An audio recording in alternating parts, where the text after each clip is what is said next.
بسم اللہ الرحمن الرحیم۔ آج ہماری پہلی کلاس ہے۔ اصلاح الائمہ تربیتی کورس کا آغاز ہم کرنے لگے ہیں، جس میں آج ہم سب سے اہم ترین موضوع کو کور کرنے کی کوشش کریں گے۔ اس سے پہلے آپ سب حضرات یہ نیت کر لیں کہ جو کچھ سنیں گے انشاءاللہ تعالی اس پر عمل ضرور کریں گے، اور جس کا اس پر پہلے سے عمل ہے تو وہ شکر ادا کرے، اور جس ساتھی کا عمل نہیں ہے تو وہ عمل پر محنت کرے۔ ہمارا آج کا موضوع ہے ائمہ کرام کی صفات کیا ہونی چاہیے۔ کوئی امام، کوئی مدرس فرشتہ تو نہیں ہوتا، نہ کوئی نبی کی طرح غلطیوں سے معصوم ہو سکتا ہے، لیکن 9 صفات تو ہر امام، ہر مدرس کے اندر ہونی چاہیے۔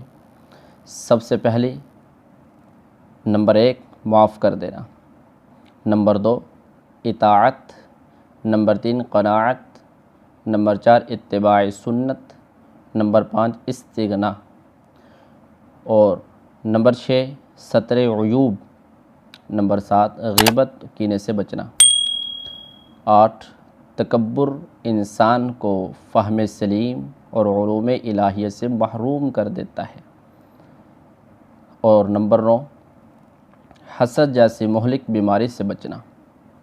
تو یہ 9 صفات ہیں، ان کو آپ حضرات یاد بھی کر لیں، ان کو اپنے پاس لکھ کر بھی رکھ لیں، تو انشاءاللہ تعالی ان پہ ہم بات کریں گے، پھر ان 9 صفات کے بعد آگے چلیں گے۔ تو آج پہلی صفت کو لیتے ہیں، معاف کر دینا۔ چونکہ آپ حضرات انبیاء علیہم السلام کے وارث ہیں، تو آپ کو چاہیے کہ معاف کرنے والے بنیں، لوگوں کی باتوں کو دل پر نہ لیں۔ اگر کوئی مقتدی یا کمیٹی کا کوئی رکن کسی غلطی پر معذرت کرے تو اس کو قبول کر لو۔ اسی بات کی تاکید امام شافعی رحمہ اللہ کی اس فرمان سے ہوتی ہے، فرمایا قیل لی قد اساء علیک فلان، مجھ سے کہا گیا کہ فلاں نے آپ کی طرف عیب منسوب کیا ہے، ومقام الفتى علی الذل عار، اور شریف آدمی کا رسوائی برداشت کرنا یہ شرم کی بات ہے، عار کی بات ہے۔ آگے فرمایا قلت قد جاءنی واحدث عذرا، میں نے کہا، حضرت امام شافعی فرما رہے ہیں، میں نے جواب میں کہا اس نے معذرت کر لی ہے۔ دیت الذنب عندنا الاعتذار، اور ایسے گناہ کی دیت ہمارے نزدیک عذر قبول کرنا ہے۔ اللہ اکبر کبیرہ۔ تو میرے دوستوں، میرے عزیزوں، اس طرح اپنے مقتدیوں، شاگردوں، ماتحتوں اور گھر والوں کو معاف کر دیا کریں۔ اکثر دیکھنے میں یہ آتا ہے ائمہ مساجد یا مدرسے کے مدرسین حضرات میں کہ شاگردوں کا جو غصہ ہوتا ہے وہ گھر والوں پر اتارا جاتا ہے، اور گھر والوں پہ اگر غصہ ہوتا ہے تو مدرسے میں شاگردوں پر اتارا جاتا ہے، مقتدیوں کی کوئی بات کڑوی لگتی ہے تو وہ گھر والوں پہ اتاری جاتی ہے۔ تو ایسا نظام چل رہا ہے، تو یہ ہرگز نہیں ہونا چاہیے۔ آپ انبیاء علیہ السلام کے وارث ہیں، تو اس لیے انبیاء علیہ السلام کی مکمل اتباع کرنی ہے۔ اللہ جل شانہ جیسے قرآن پاک کے اندر ارشاد فرما رہے ہیں، خذ العفو وأمر بالعرف واعرض عن الجاہلین۔ یہ قرآن پاک کا ایک جملہ اگر کسی بھی مسجد کا امام، کسی بھی مدرسے کا مدرس اس قرآن پاک کے ایک جز پر، ایک آیت پر عمل کر لے تو خدا کی قسم اس کا کبھی کسی سے جھگڑا نہ ہو۔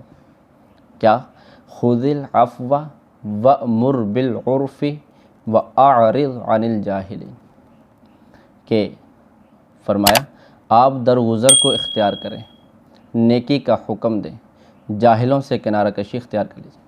تفسیر ابن کثیر میں ہے کہ جب یہ آیت نازل ہوئی تو حضور صلی اللہ علیہ وسلم نے حضرت جبرائیل امین سے آیت کا مطلب پوچھا، اس کا کیا مطلب ہے؟ تو انہوں نے اللہ سے دریافت کرنے کے بعد فرمایا اس آیت میں آپ کو حکم دیا گیا ہے، کیا؟ ان اللہ امرک ان تعفو عمن ظلمک، کہ اللہ نے حکم دیا ہے کہ جو آپ پر ظلم کرے آپ اس کو معاف کر دو۔ ایک تو یہ حکم ہے۔ دوسرا حکم یہ دیا ہے وَتُعْطِيَ مَنْ حَرَمَكَ، جو آپ کو کچھ نہ دے، محروم کرے، آپ اس کو عطا کرو۔ وَتَصِلَ مَنْ قَطَعَكَ، اور جو آپ سے قطع تعلقی کرے آپ اس کو ملا کریں، آپ اس کو بھی ملو۔ لہذا یہ آیت کارم اخلاق کی جامع ترین آیت ہے۔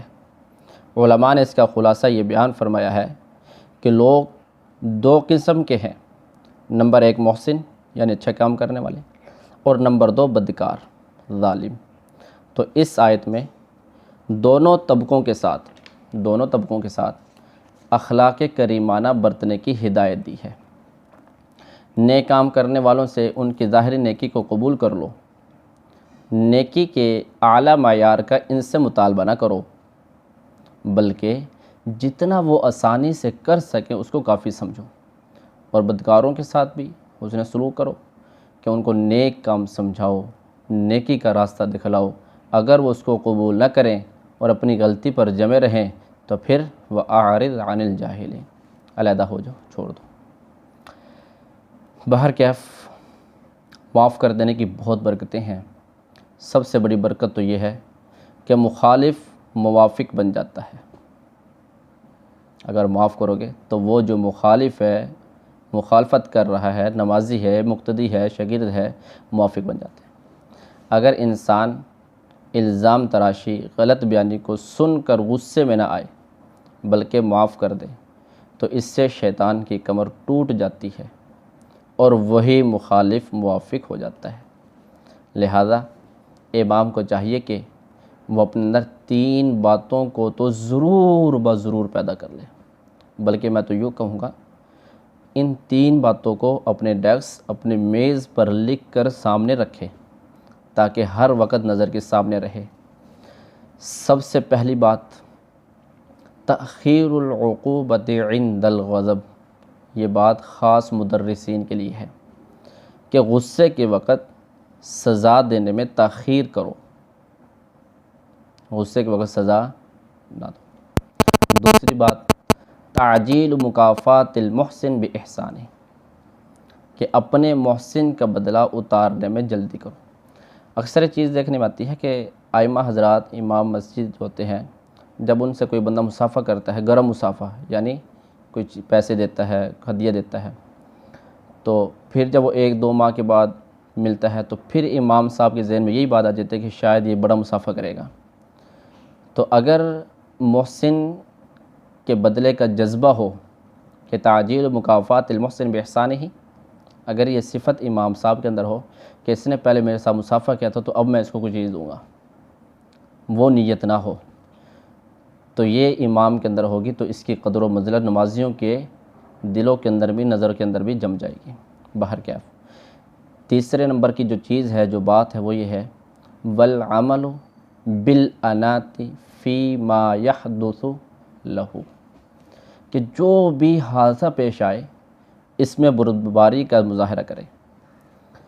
تو اس لیے کہ سزا کو مؤخر کرنے میں معافی کا امکان ہوتا ہے اور محسن کے ساتھ احسان کرنے میں اس کی اطاعت کا امکان ہوتا ہے، اور بردباری کرنے سے صحیح نتیجے تک انسان پہنچ جاتا ہے۔ تو بحیثیت امام ہونے کے کیونکہ عام لوگوں سے واسطہ بہت پڑتا ہے، تو اس لیے معاف کر دینے کی خوبی کا ہونا بہت ضروری ہے۔ اس لیے تمام ائمہ کرام سے درخواست ہے کہ وہ ضرور عملاً اس کی مشق کریں، اور اگر طبیعت پر مشکل ہے تو پھر تہجد کی نماز میں اس چیز کو رو رو کر اللہ سے مانگا جائے۔ اللہ تعالی ہم سب کو اس پر عمل کرنے کی توفیق عطا فرمائے۔ جزاکم اللہ خیراً کثیرا و احسن الجزاء۔ السلام علیکم ورحمۃ اللہ وبرکاتہ۔